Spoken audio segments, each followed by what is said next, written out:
Oh, bye-bye, Rishi. Serves you right. I mean, let's begin.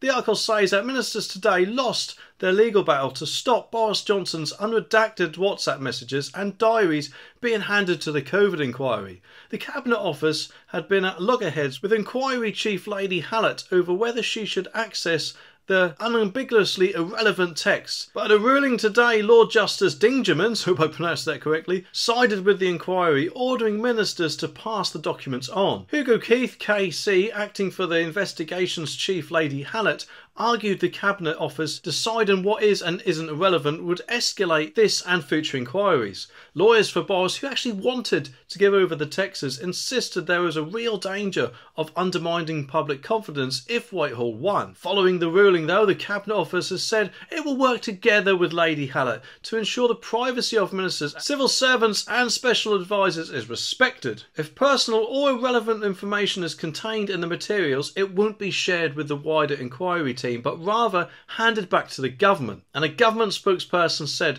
the inquiry is an important step to learn lessons from the pandemic, and the government is cooperating in the spirit of candour and transparency. Well, it's a pity they didn't do that from the beginning, isn't it?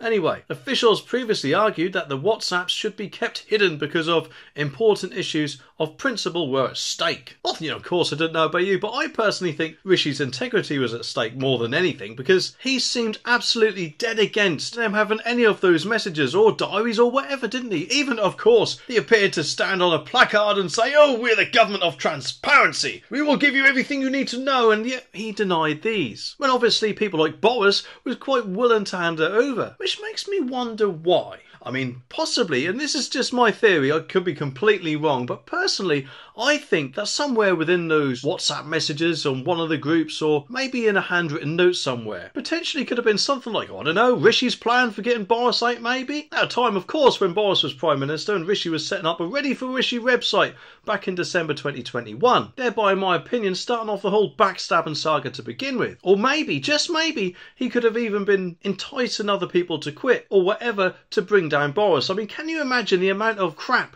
this would bring on for Rishi if any of those things were true? Because let's face it, he probably would be then seen as some sort of liar, and he'd more than likely get kicked out of Downing Street quicker than if you found out you were sharing a bed on a one-night stand with someone with an STD. What is also worrying me is the little bit that says that if something's not related to the inquiry, which I'm guessing Rishi's text messages about any potential coup would be given back to the government, but there are government leaks going about, aren't there, which may not have previously had access to this. So who knows if it did slip into the wrong hands, or what Rishi would deem as the wrong hands, and quite a lot of people I'm guessing would deem as the right hands, it might actually enter the public domain against his wishes after all. So what do you reckon the texts contain? Let me know in the comments.